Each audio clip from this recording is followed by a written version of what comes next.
শাকসবজি রন্ধনের সময় বেশ কিছু নিয়মনীতি মেনে চললে এর ভিটামিন, খনিজ লবণ এবং অন্যান্য খাদ্য উপাদানের পুষ্টিমূল্য বজায় রাখা যায়।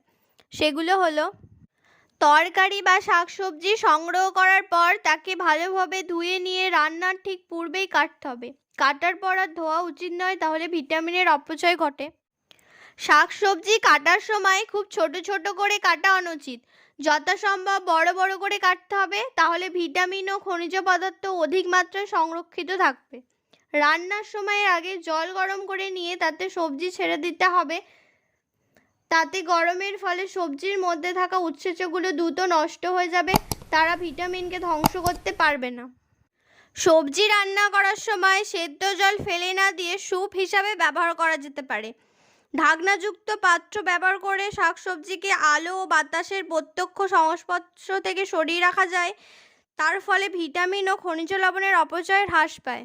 রান্নার সময় শাকসবজিকে বারে বারে নাড়াচাড়া করলে তার পুষ্টিমূল্য নষ্ট হয়। শাকসবজি রান্নার সময় কোনো ক্ষার বা সোডা দিয়ে নাড়াচাড়া করলে তার পুষ্টিমূল্য নষ্ট হবে। রান্না করা শাকসবজি খাদ্য যতক্ষণ গরম থাকবে ততক্ষণ তাকে ঢেকে রাখতে হবে, না হলে বায়ুর সংস্পর্শে তার খাদ্যগুণ নষ্ট হয়ে যাবে।